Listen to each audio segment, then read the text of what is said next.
La Chine cherche à entrer en Europe par la porte Est. Donald Trump a suggéré à l'UE de renoncer entièrement aux taxes, aux subventions et aux barrières commerciales. L'une des raisons de cette grande générosité est une progression déterminée de la Chine sur le marché européen. Pékin achète sur le vieux continent des sites d'infrastructures clés et investit si activement en Europe de l'Est que Bruxelles tire la sonnette d'alarme.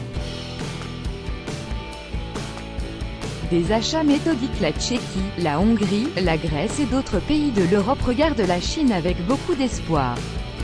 L'un des principaux résultats du sommet 16 qui s'est tenu à Sofia a été l'accord sur la construction d'une route ferroviaire en Serbie jusqu'à la frontière hongroise de 350 km. Après quoi, le trajet Belgrade-Budapest se réduira jusqu'à 2 heures. Les investissements supposés s'élèvent à 3,8 milliards de dollars.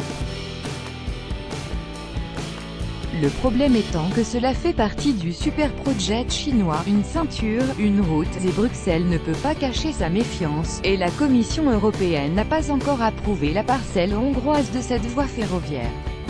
Les milieux politiques de l'Allemagne et d'autres pays d'Europe occidentale s'inquiètent de plus en plus de l'acquisition systématique par la Chine de sites d'infrastructures stratégiques, indique Alexander Haar, directeur scientifique du Forum germano-russe. En effet, ces dernières années, la Chine est devenue la propriétaire ou copropriétaire de plusieurs ports maritimes en Grèce, en Espagne, en Belgique, aux Pays-Bas et en Allemagne, ainsi que d'aéroports, de systèmes énergétiques, de grandes entreprises industrielles et agro-industrielles. Par exemple, l'an dernier, le groupe chinois Shenchina a acheté pour 43 milliards d'euros le groupe suisse agroalimentaire Syngenta. Berlin est conscient que de cette manière Pékin s'ouvre un accès aux technologies occidentales avancées. En 6 ans, le montant des investissements chinois directs dans l'économie européenne a été multiplié par presque 22, en passant de 1,6 milliard à 35 milliards d'euros. L'an dernier, Bruxelles a durci les exigences relatives aux investissements chinois, et cet indice a diminué de 12%. Mais seulement en ce qui concerne les pays occidentaux, les échanges de la Chine avec l'Europe centrale et de l'Est ont augmenté de presque 25% au cours de la même période. La peur face au dragon chinois, la conquête de l'Europe par la Chine suscite différentes émotions dans la presse occidentale, de la panique à l'exaltation. Certains effraient par elle expansion de la Chine, d'autres comptent sur le développement économique et l'augmentation des emplois. Comme toujours, la vérité est quelque part entre les deux, affirme l'ex-premier ministre slovaque Jan Karnogórski. Le plus souvent, les campagnes médiatiques autour des investissements chinois résultent des querelles politiques intérieures. Par exemple, la puissante attaque des médias tchèques pour renforcer les relations entre la Tchéquie et la Chine était en réalité dirigée uniquement contre le président Miloš Zeman, explique le politicien. Ces derniers temps, la République tchèque et la Chine se sont nettement rapprochées. À tel point que dans les rues des villes tchèques il est possible de voir des affiches publicitaires non seulement de produits chinois, mais également de la monnaie yuan. En arrivant dans un pays, les entreprises chinoises poursuivent avant tout leurs propres intérêts.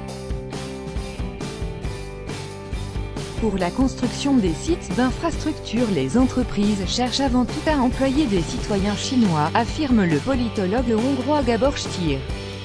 D'après Alexei Maslov, professeur à l'école d'études orientales de la faculté d'économie mondiale et de politique mondiale du Haut Collège d'économie, la Chine n'ouvre pas tant de nouvelles productions en Europe qu'elle n'absorbe celles qui existent déjà. Les compagnies chinoises créent tout de même des emplois, même si ce n'est pas toujours à la hauteur des espérances des politiciens locaux. L'Europe de l'Est attire également les investisseurs chinois par la présence de la main-d'œuvre qualifiée avec des salaires relativement bas. L'argent contre les principes, la Chine arrive avec investissements en Europe de l'Est parce qu'ils y sont sollicités.